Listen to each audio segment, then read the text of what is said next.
राकेश ने फोन पर बात करते करते अचानक एक तेज चीख सुनी।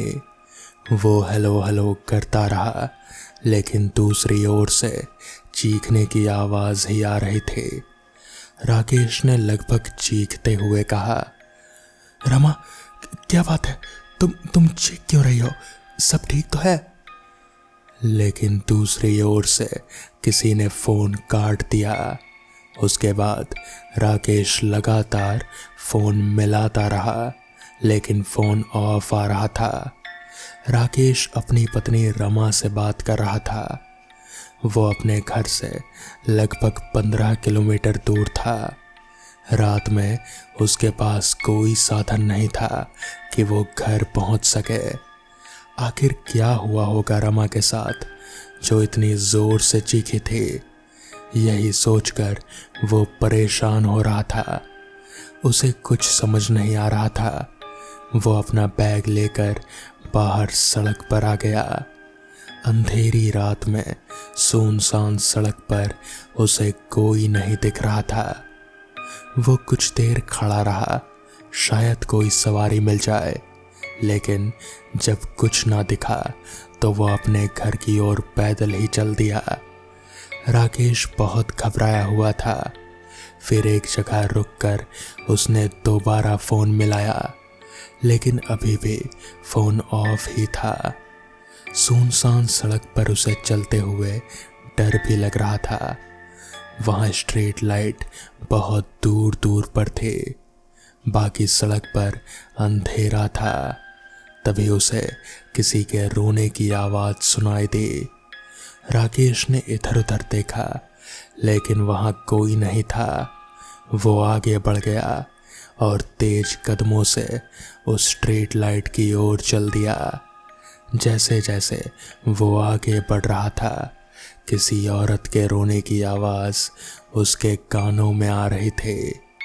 वो और तेज चलने लगा। उसने पलट कर देखा, लेकिन वहां कोई नहीं था। वो और तेज चलने लगा, लेकिन ये क्या, वो जितना तेज चल रहा था, वो आवाज और भी तेजी से उसके कानों में आ रहे थे। राकेश ने रुककर उस आवाज को सुना तो उसके रोंगटे खड़े हो गए। हे भगवान, ये तो रमा की आवाज है। ये कहाँ आ गई यहाँ पर? तभी रोने की आवाज बंद हो गई। राकेश को लगा ये उसका वहम है। वो तेजी से आगे चलने लगा। तभी उसके कानों में रमा की आवाज आई, रुक जाओ राकेश, जहां तुम जा रहे हो वहां अब कुछ नहीं, मैं यही हूं तुम्हारे पास। राकेश जोर से चीखा, कहाँ हो तुम रमा? सामने आओ। और तुम इतनी जल्दी यहाँ कैसे आ गई? अभी तो तुम फोन पर बात कर रहे थे। राकेश रुककर चारों ओर देखने लगा। तभी उसे फोन की याद आई। उसने अपना फोन निकाला और उसका फ्लैशलाइट जलाकर इधर उधर देखने लगा। वो जोर से रमा रमा चिल्ला रहा था, लेकिन वहां कोई नहीं था। तभी फिर से रोने की आवाज आने लगी। राकेश को बहुत डर लग रहा था। वो तेजी से आगे चलने लगा। कुछ देर जाने पर उसने देखा सड़क के किनारे एक पेड़ के नीचे सफेद साड़ी पहने एक औरत खड़ी थी। उसका चेहरा लंबे लंबे बालों से ढका हुआ था। वो रो रहे थे। राकेश वहीं रुक गया। उसने जोर से कहा, कौन है वहां? वो औरत रो रहे थे। राकेश ने उसकी आवाज पहचान ली। अरे रमा, तुम यहाँ कैसे? राकेश उसके पास जाने लगा, लेकिन अचानक वो रुक गया। राकेश को एहसास हुआ कि ये रमा नहीं हो सकती। वो वहीं खड़ा हो गया। तभी वो औरत रोते हुए बोली, राकेश, मैं अब वहां नहीं हूं जहां तुम मुझे ढूंढ रहे हो, मेरे पास आओ। राकेश अपने होश आवाज खो बैठा। वो उस औरत की ओर चल दिया।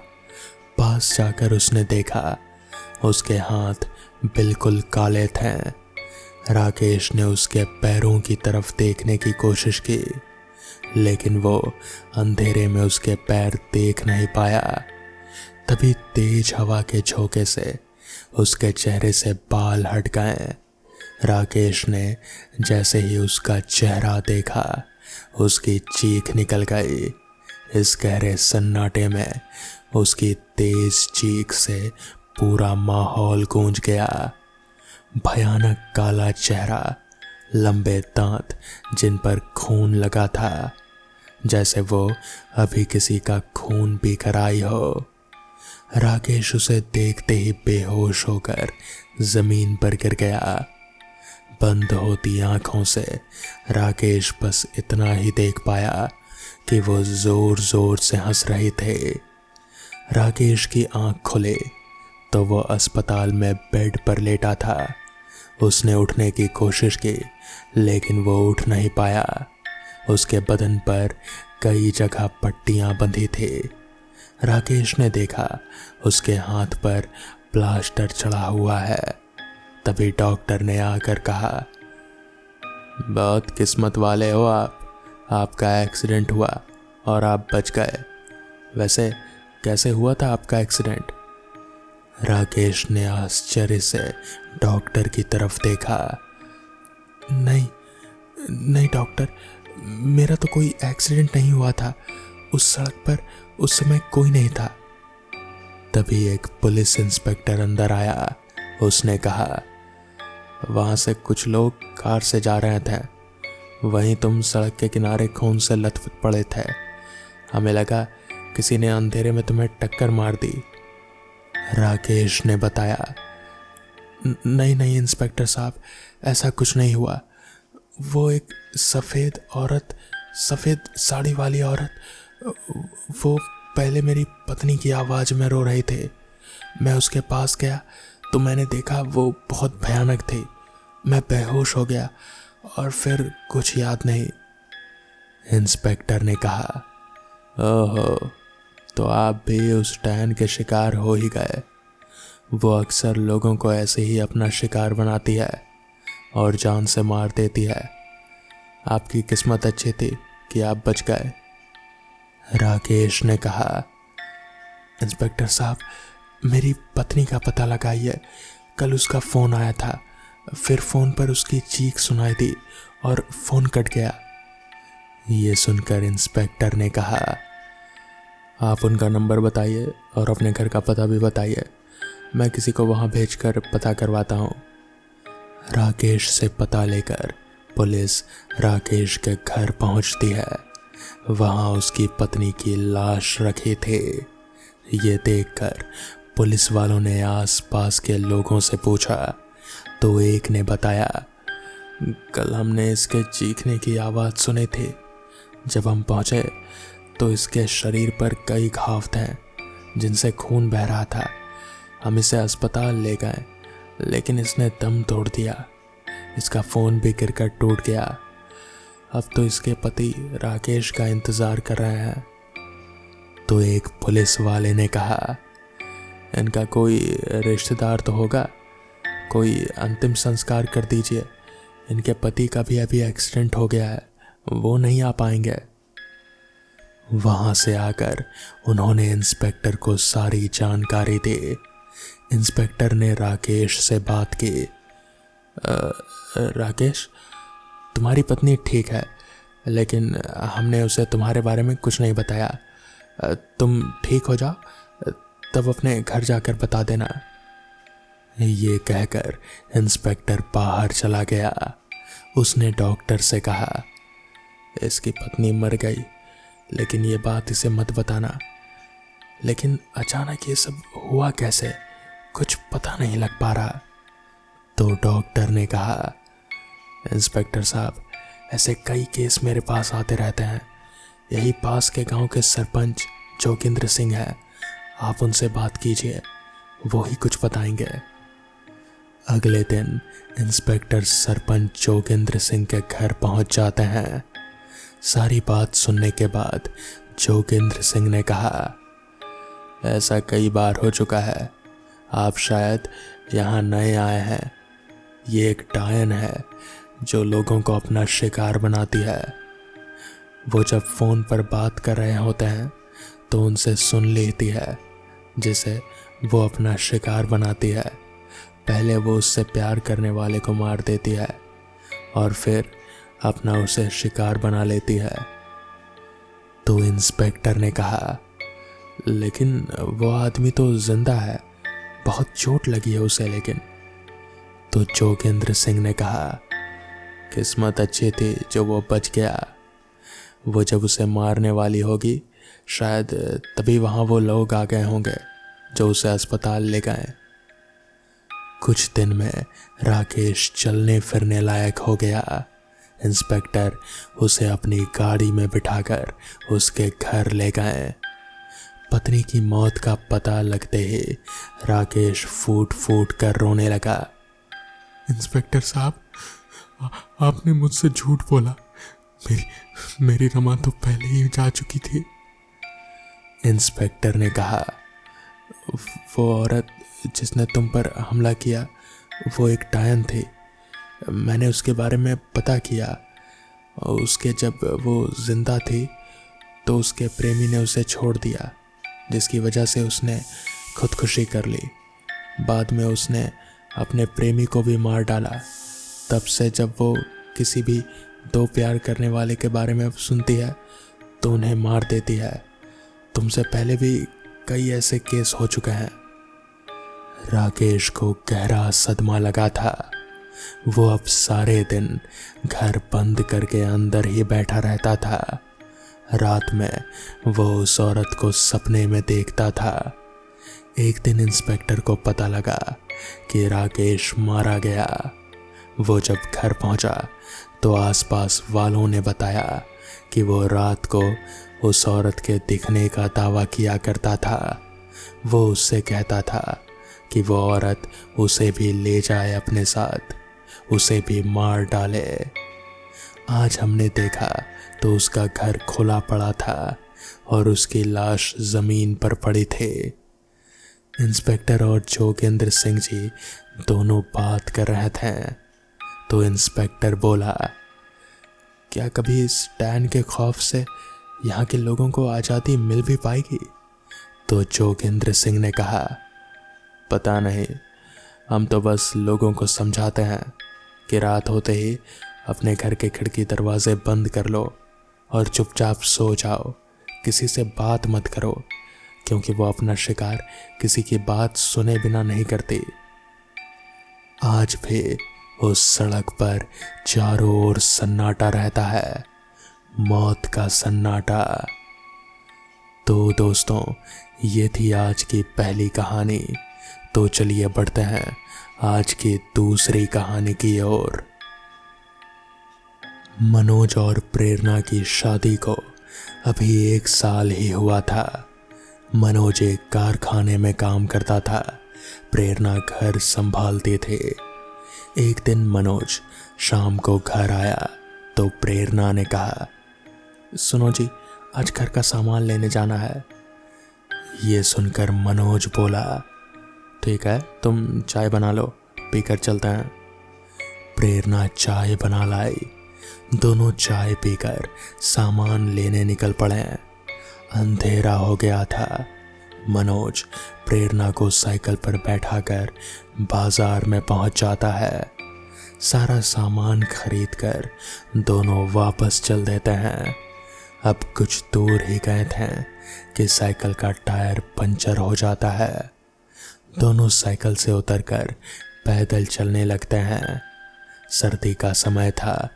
रात को पूरा रास्ता सुनसान पड़ा था। प्रेरणा ने कहा, मनोज, मुझे डर लग रहा है, यहाँ कोई भी नहीं है और हमारी साइकिल भी पंचर हो गई। प्रेरणा की बात सुनकर मनोज हंसने लगा। अरे तो क्या हुआ, तुम बेकार में डर रही हो, मैं तो हूँ तुम्हारे साथ, डरो मत। आगे एक पंचर बनाने वाले की दुकान है, आगे वहाँ से पंचर लगवा लेकर फिर घर पहुँच जाएंगे। दोनों तेज तेज कदमों से आगे बढ़ रहे थे। अचानक प्रेरणा के बालों के पास से एक तेज हवा का झोंका गुजर जाता है, जिससे प्रेरणा रुककर इधर उधर देखने लगती है। मनोज उसे देखकर कहता है, क्या हुआ, ऐसे रुक क्यों गई, जल्दी चलो। प्रेरणा मनोज का हाथ कस कर पकड़ लेती है। मनोज, यहाँ कोई है, मुझे अभी ऐसा लगा जैसे कोई मेरे पीछे से मुझे छू कर निकला है। मनोज इधर उधर देखता है, लेकिन उसे कोई नजर नहीं आता। वो कहता है, प्रेरणा, कोई नहीं है, चलो। दोनों तेजी से कदम बढ़ा रहे थे, तभी उन्हें कुछ आवाजें सुनाई देने लगती है। ये आवाजें साइड में खड़े पेड़ों के पीछे से आ रहे थे। इस बार मनोज भी थोड़ा डर जाता है। तभी अचानक स्ट्रीट लाइट्स ऑफ हो जाती हैं। स्ट्रीट लाइट बंद होते ही चारों ओर घना अंधेरा पसर जाता है। प्रेरणा की तो चीख निकल जाती है। वो हाथ से टटोलकर मनोज का हाथ पकड़ने की कोशिश करती है, लेकिन उसे मनोज कहीं दिखाई नहीं देता। प्रेरणा वहीं रुककर अंधेरे में मनोज को देखने की कोशिश करती है। प्रेरणा बुरी तरह डर जाती है। वो 2 कदम आगे बढ़ाती है, लेकिन ये क्या, वो किसी चीज से टकरा कर गिर जाती है। गिरते ही प्रेरणा की कोहनी से खून निकलने लगता है। इसकी परवाह किए बगैर वो मनोज मनोज चिल्ला रही थी। वो उस चीज को जिससे वो टकरा कर गिरी थी उसको टटोलती है, पर ये क्या, ये तो मनोज की साइकिल ही गिरी पड़ी थी। प्रेरणा बहुत घबरा जाती है। वो उठकर खड़ी हो जाती है। मनोज, कहाँ हो तुम ये मेरे पास आओ, मुझे बहुत डर लग रहा है। लेकिन मनोज की ओर से कोई जवाब नहीं आता। कुछ ही देर में लाइट वापस आ जाती है। तेज रोशनी में प्रेरणा देखती है कि उसके पास ही साइकिल गिरी पड़ी है। साइकिल पर टंगे हुए दोनों थैले भी गिर गए थे। कुछ सामान इधर उधर बिखर गया था। मनोज का कहीं अता पता नहीं चल रहा था। प्रेरणा मनोज को पुकारती हुई चारों ओर बेतहाशा भाग रहे थे। मनोज, मनोज, कहाँ हो तुम, मुझे बहुत डर लग रहा है। लेकिन ये सब बेकार। वो सड़क के किनारे बैठकर रोने लगी। वो नीचे सिर झुकाए बैठी थी।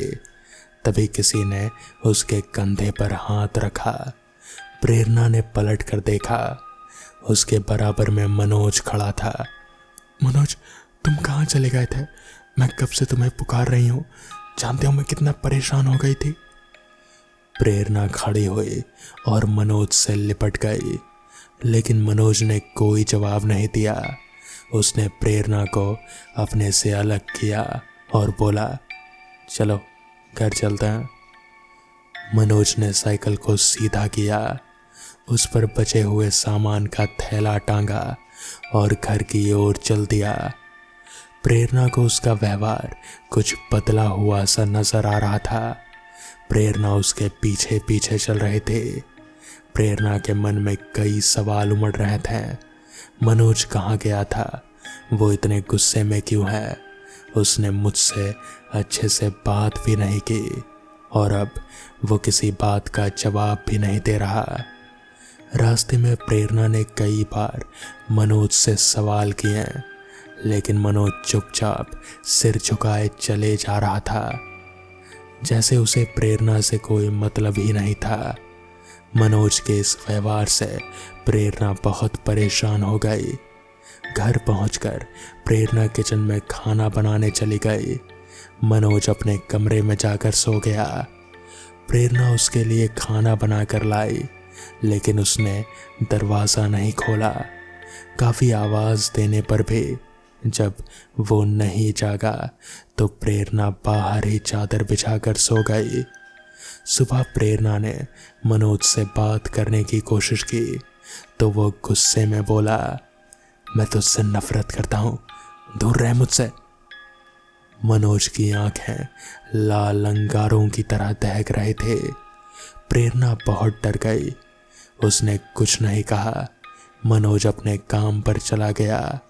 धीरे धीरे मनोज का व्यवहार बदलता जा रहा था। वो घर आता, खाना खाकर चुपचाप कमरा बंद करके सो जाता। एक दिन प्रेरणा ने कमरे में बने छोटे से रोशनदान से अंदर देखा तो मनोज दीवार की ओर मुंह करके खड़ा किसी से बात कर रहा था और हंस रहा था। प्रेरणा को कुछ समझ नहीं आया तो वो जोर जोर से दरवाज़ा पीटने लगी। काफ़ी देर बाद मनोज ने दरवाज़ा खोला और गुस्से में बोला, क्या है, सो जा जाकर। प्रेरणा को भी गुस्सा आ गया। तुम किससे हंस हंस कर बात कर रहे थे? तभी मनोज की आंखें लाल हो गई। वो गुस्से में बोला, लेकिन उसकी आवाज में एक लड़की की आवाज भी शामिल थे। ये मुझसे बात कर रहा था, क्या करेगी? अब ये तेरा नहीं है, इसे मैंने अपने वश में कर लिया है। अपनी जान बचाना चाहती है तो भूल जा इसे और चली जा यहां से। ये कहकर मनोज अंदर चला गया और जोर जोर से दरवाजा बंद कर दिया। प्रेरणा बहुत डर गई। हे भगवान, इस पर तो किसी प्रेत का साया है। प्रेरणा पूरी रात रोती रही। सुबह मनोज प्रेरणा से बात किए बगैर काम पर चला गया। कुछ ही देर में दरवाजे पर दस्तक हुई। प्रेरणा ने दरवाज़ा खोला तो सामने मनोज का दोस्त पवन खड़ा था। भाभी जी, मनोज है क्या? वो कई दिन से काम पर नहीं आया। मालिक ने मुझे पता करने के लिए भेजा। अगर कल तक वो काम पर नहीं आया तो उसे नौकरी से निकाल देंगे। प्रेरणा को गहरा धक्का लगा। उसने कहा, भैया वो कहीं गए हैं, मैं शाम को उनसे बात करूंगी, कल उन्हें काम पर जरूर भेज दूंगी। पवन ने जाने के बाद प्रेरणा घर से निकली। वो एक तांत्रिक को जानते थे। वो उसके पास पहुंच गए। उसने तांत्रिक को सारी बात बताई तो तांत्रिक बोला, बेटी उसे किसी तरह मेरे पास ला। वैसे ये काम बहुत मुश्किल है, लेकिन फिर भी तू कोशिश कर। अगर वो ना आया तो उसका कोई कपड़ा ले आना, मैं उससे ही उस प्रेत आत्मा को बुलाऊंगा। शाम को प्रेरणा ने मनोज के आते ही उसे रोका और बात करने बैठ गई। मनोज, मुझे मालूम है तुम मुझसे नफरत करते हो, लेकिन तुम काम पर भी नहीं जा रहे हो। अगर कल तुम काम पर नहीं गए तो तुम्हें नौकरी से निकाल दिया जाएगा। मनोज गुस्से में बोला, मैं वो 2 टके की नौकरी नहीं करूँगा। वैसे भी अब मुझे काम की कोई ज़रूरत नहीं। प्रेरणा ने प्यार से मनोज से कहा, अच्छा मत करना, बस मेरी एक बात मान लो, कल मेरे साथ चलना, मैं तुम्हें किसी से मिलवाना चाहती हूँ। तो मनोज बोला, मैं तेरे साथ कहीं नहीं जाने वाला, तेरा मेरा रास्ता अलग अलग है। ये कहकर वो अपने कमरे में चला गया और दरवाज़ा बंद करके बैठ गया। अगले दिन प्रेरणा मनोज की कमीज लेकर तांत्रिक के पास गई। तांत्रिक ने तंत्र मंत्र करना शुरू किया। कुछ ही देर में मनोज वहां गुस्से में आया और लड़की की आवाज में बोला, तूने मुझे यहाँ बुलाया? तू और इस तांत्रिक दोनों को मार दूंगी। ये देखकर प्रेरणा रोने लगी। उसे बहुत डर लग रहा था। तांत्रिक ने कुछ और मंत्र पढ़कर एक बोतल से पानी लेकर मनोज पर फेंका। पानी पड़ते ही मनोज अपनी आवाज में चिल्लाने लगा, प्रेरणा मैं मर जाऊंगा, मुझे बचा लो, ये तांत्रिक ये मुझे मार डालेगा। तो प्रेरणा बोली, बाबा इन्हें छोड़ दो, इन्हें बहुत तकलीफ हो रही है। तांत्रिक ने हंसते हुए कहा, चिंता मत कर, ये सब उसकी चाल है, चुपचाप बैठ, देख मैं क्या करता हूं। तांत्रिक आंख बंद कर मंत्र पढ़ता रहा और फिर पानी मनोज पर फेंक देता। कुछ देर में मनोज लड़की की आवाज में बोला, ठीक है, अभी तो जा रही हूं, लेकिन मैं इसे छोड़ूंगी नहीं।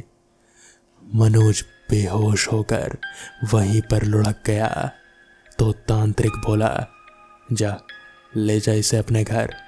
मैंने इसे उस पिशाचनी की कैद से आज़ाद कर लिया, लेकिन ध्यान रखना वो फिर आएगी।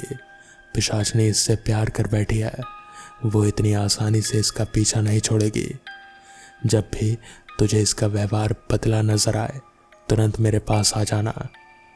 प्रेरणा ने मनोज के मुंह पर पानी के छींटे मारे। मनोज उठ गया जैसे वो नींद से जागा हो। मनोज बोला, मुझे क्या हुआ था? मैं यहाँ कैसे आया? तुम रो क्यों रही हो? प्रेरणा ने कुछ नहीं कहा। वो मनोज को घर ले आए। अगले दिन मनोज काम पर भी पहुंच गया। सब कुछ पहले जैसा हो गया, लेकिन प्रेरणा अब हमेशा डरी रहती कि क्या वो पिशाचनी फिर आएगी। तो दोस्तों, ये थी आज की कहानियाँ। अगर आपको ये कहानियाँ पसंद आई हों तो वीडियो को लाइक और चैनल को सब्सक्राइब करना ना भूलें। तो मैं आपका दोस्त आर्यन जल्द ही मिलूँगा आपसे ऐसे ही किसी नई कहानी के साथ। तब तक के लिए अपना ध्यान रखें।